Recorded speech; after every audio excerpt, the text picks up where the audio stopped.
How to use Reddit offline. Hey everybody, in this video I'll be showing you the procedure to use Reddit offline. You can use Reddit offline by caching the page on a mobile app or using a detected offline viewer. Now, though some limitations, or there are some limitations existing, like not being able to see live comment or new post when you use it offline. So you could actually do is open your Reddit application and then tap the three dot button, and you could go ahead and click on save.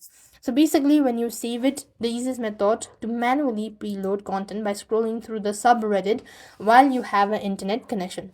So basically what it means is that you just need to scroll, and when I actually go ahead and disconnect it, or when I actually go ahead and disconnect the Wi-Fi network, go ahead and still scroll it through the dozen page, and this way you could use Reddit offline, but there is such a limit function that you will not be able to use Reddit offline. So that's all. I hope the video is helpful. Make sure to like, share and subscribe. Thank you for watching. See you in the next video.